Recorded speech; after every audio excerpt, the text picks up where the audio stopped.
Alors là-dedans, tout dans pêle-mêle, hein, dans les quelques techniques que j'ai vu passer, il y a l'idée de placer des grands miroirs au point de Lagrange, c'est-à-dire au point d'attraction égal par la Terre et par le Soleil, euh, pour empêcher une partie du rayonnement solaire d'arriver sur Terre. Il y a l'idée de mettre dans la haute atmosphère, de faire brûler dans la haute atmosphère du soufre en continu pour créer des particules de sulfate qui sont des particules réfléchissantes. Il y a l'idée d'ensemencer la surface de l'océan avec des oxydes de fer pour favoriser la croissance du plancton végétal, ainsi qui va capter du CO2, etc. Voilà, donc il y a le fait, et puis après, à toute pas plus petite échelle, il y a peindre les toits en blanc, etc. Bon, alors peindre les toits en blanc, moi je suis pour, c'est plutôt une bonne idée. Les miroirs au point de Lagrange, j'ai fait un petit calcul du pouce, alors je ne me rappelle plus du résultat, il y a quelques années. J'avais calculé le nombre de fusées qu'il fallait lancer dans l'espace Et leur impact sur le réchauffement. pour avoir un impact significatif. J'avais dit, si on veut supprimer l'effet de serre qui aujourd'hui a rajouté 1%, enfin le forçage radiatif aujourd'hui c'est 1% du rayonnement incident. Donc je dis, si on veut le supprimer, il faut obscurcir 1% du rayonnement solaire incident.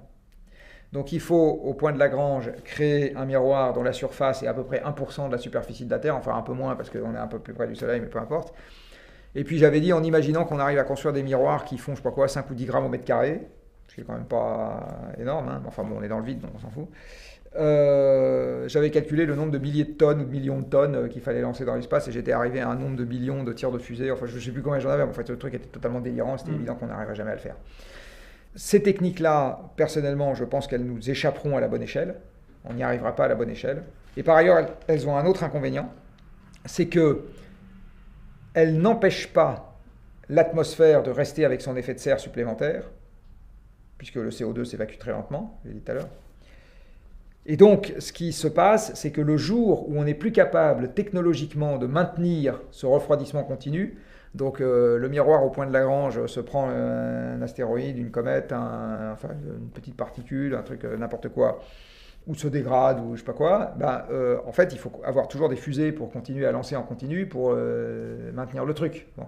Ça suppose qu'on ait une base technologique sur Terre qui nous permet de le faire et des ressources suffisamment abondantes pour que le jour où on n'a plus, à ce moment le dispositif est un peu moins efficace éventuellement. Bon, là, en l'occurrence, point de Lagrange, c'est tellement important, la quantité de miroirs. Mais si, par exemple, pour prendre l'exemple du dioxyde de soufre, Ouais, il faut continuellement brûler du soufre dans la haute atmosphère pour renouveler les particules de sulfate, ce qui, incidemment, fait des pluies acides.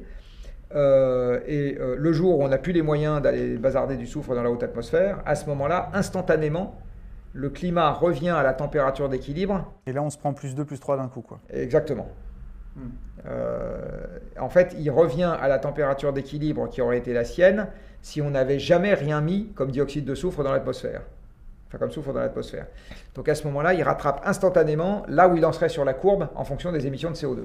En plus, personne ne sait ce genre de technique, ce que ça va avoir comme impact sur le cycle de l'eau. C'est quand même beaucoup plus simple, au moins pour le début de l'histoire, d'accepter de rouler dans des bagnoles moins grosses, qui soient électriques, qui soient moins nombreuses, d'accepter de manger un peu moins de viande, de considérer que les vacances à l'autre bout de la planète en avion, bon, on arrive à survivre sans, et c'est quand même beaucoup plus simple d'arriver à faire ça que d'imaginer ce système.